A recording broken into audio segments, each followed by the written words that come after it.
महाराष्ट्र में लगातार कुछ दिन पहले ये खबर आ रही थी कि ठाकरे परिवार के दो सदस्य, ठाकरे परिवार के दो नेता अयोध्या दौरा पर जाने वाले थे।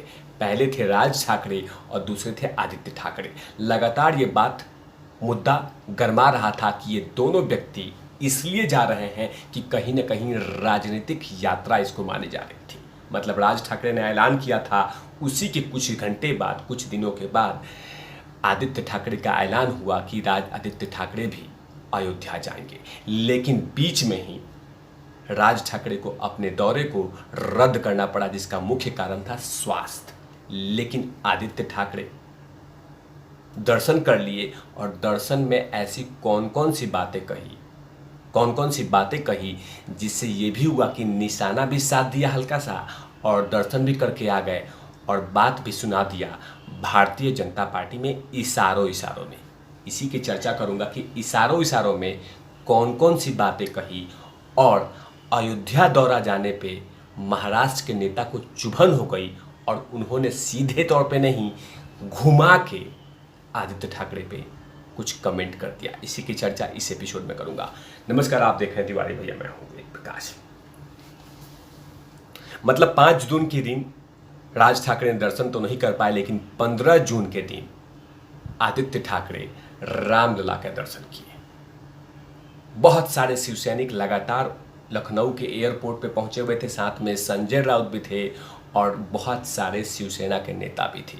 वहां से काफिला निकला, सीधा अयोध्या पहुंचा और जब अयोध्या पहुंचा तो उन्होंने रामलला के दर्शन भी किए, हनुमानगढ़ी का दर्शन भी किया, ध्वज को प्रणाम भी किया, पूजा पाठ भी किया और साथ में हो रहे मंदिर निर्माण का जायजा भी लिया कि आखिरकार काम कैसा चल रहा है और कैसे कैसे निर्माण चल रहा है। उन तमाम चीज़ों का उन्होंने जायजा भी लिया। जायजा के बाद उन्होंने प्रेस कॉन्फ्रेंस किया और इशारों में भारतीय जनता पार्टी को पॉइंट भी दे के चले गए और थोड़ा आईना भी दिखा दिया। आखिरकार आदित्य ठाकरे ने प्रेस कॉन्फ्रेंस में क्या क्या कहा और महाराष्ट्र के कुछ मांगों को लेकर आदित्यनाथ योगी से मिलेंगे, उन्होंने ये बातें कही है। लेकिन क्या क्या बातें कही है ये बतलाना बेहद आवश्यक है। आदित्य ठाकरे ने राम नगरी में आने के पीछे में असली वजह बताई और उन्होंने कहा कि यहाँ पे कोई राजनीतिक यात्रा नहीं बल्कि आस्था का विषय लेकर आया हूँ और आस्था के कारण आया हूँ। हम रामलला का पूजा करने आए हैं। आगे कहते हैं कि अयोध्या में वह भक्त बनकर आए हैं। भक्तों की सुविधा को लेकर आदित्य ठाकरे ने कहा कि इसको लेकर हम यूपी के सीएम आदित्यनाथ योगी जी से बात करेंगे ताकि सुविधाएं और बढ़ाई जाए और सुविधाओं में क्या क्या कमी है इसको लेकर हम आदित्यनाथ योगी जी से बात करेंगे और साथ में सुझाव भी देंगे। आगे कहते हैं कि अयोध्या में महाराष्ट्र सदन के बनाने के लिए मैं जगह का मांग करूंगा। उन्होंने आगे कहा कि हमारा हिंदुत्व साफ है और साथ में रघुकुल रीत सदा चली आई, जाए बचन न जाई, पर हम मैदान में यही वचन देके आए थे। आगे कहते हैं कि वह सब पूरा करते हैं जो हम चुनाव में वादा करते हैं। उन्होंने कहा कि चुनाव जीते या हारे, लेकिन हम अपना वचन पूरा करते हैं।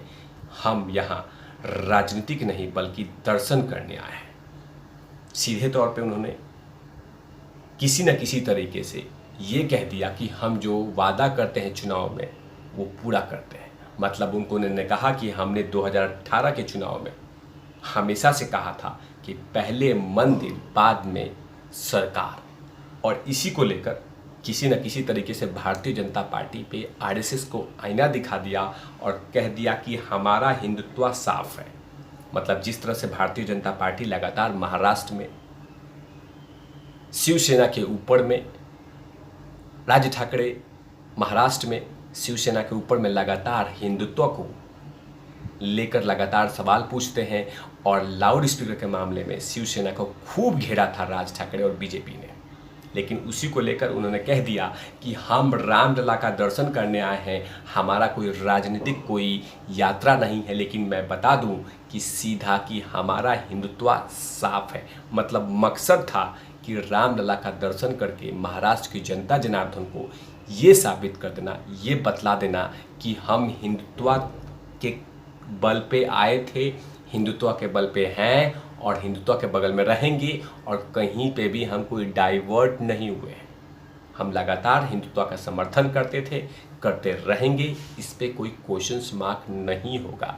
साथ में उन्होंने ये भी कह दिया कि मैं जल्द ही आदित्यनाथ योगी से दर्शन करूंगा, मिलूंगा, बातें करूंगा और कुछ भक्त के सुविधाओं की बात करूंगा और साथ में महाराष्ट्र सदन एक अयोध्या में होना चाहिए, उसकी ज़मीन की बात करूंगा। मतलब सीधे तौर से इस बात को जैसे उन्होंने कहा तो कहीं ना कहीं महाराष्ट्र की जनता जनार्दन कहीं ना कहीं इस बात को लेकर बहुत ज़्यादा खुश होगी कि क्या बात कहा है। महाराष्ट्र की जनता जनार्दन भी चाहती है कि अयोध्या में रामलला का दर्शन करने आए तो कोई असुविधा नहीं हो, उसी को लेकर कहीं ना कहीं उन्होंने आदित्यनाथ योगी से बात करेंगे, सुविधाओं को लेकर और साथ में महाराष्ट्र सदन को लेकर। सीधे तौर से मतलब कि महाराष्ट्र की जनता जनार्दन का दिल जीतने का सबसे बड़ा बयान लेके आ गए। जैसे ही अयोध्या पहुंचे थे उसके बाद भारतीय जनता पार्टी के कद्दावर लीडर के बेटे मतलब नारायण राणे जी के बेटे नीतीश राणे ने इनडायरेक्ट वे में आदित्य ठाकरे पे पॉइंट आउट कर दिया और आखिरकार क्या क्या कहा ये बतलाना बेहद आवश्यक है। आदित्य ठाकरे उधर रामलला का दर्शन कर रहे थे और इधर भारतीय जनता पार्टी के नेता नीतीश राणे ने रामलला का दर्शन करने के लिए आदित्य ठाकरे पे निशाना साधा और बिना नाम लिए हिंदी में कहावत लिख दिया कि 100 पाप करके बिल्ली म्याऊं म्याऊं करके करने अयोध्या चली। मतलब सीधे तौर पे उन्होंने घुमा फिरा के आदित्य ठाकरे पे पॉइंट आउट किया और इससे भी पहले नारायण राणे के बेटे नीतीश राणे किसी न किसी तरीके से आदित्य ठाकरे पे पॉइंट आउट करते रहते हैं। अब देखना होगा कि इस पे शिवसेना क्या जवाब देती है।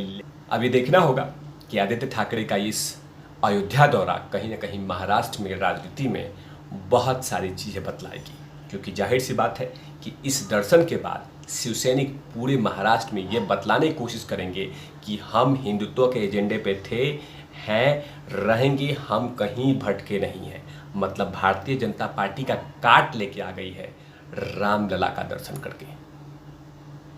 भारतीय जनता पार्टी लगातार उनको घेरती रहती है, सवाल पूछती है और सिर्फ भारतीय जनता पार्टी नहीं, साथ में राज ठाकरे की पार्टी मन से भी मतलब एक दौड़े से बहुत सारे लोगों का जुबान बंद कर दिया और सवालों का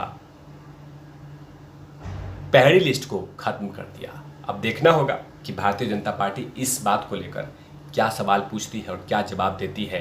लेकिन फिलहाल अभी आदित्य ठाकरे ने कहीं ना कहीं किसी न किसी तरीके से बीजेपी को बैकफुट पे तो ला दिया है, कह दिया है कि हम हिंदुत्व हमारा साफ है और हम कहीं भटके नहीं हैं, हम जैसे थे वैसे ही हैं, जो सवाल पूछ रहे हैं उसका जवाब हमने दे दिया है। तब तक के लिए आप देखते रहिए तिवारी भैया, मैं हूं वेद प्रकाश, कैमरामैन ध्रुव लाठी के साथ। Over out lovies.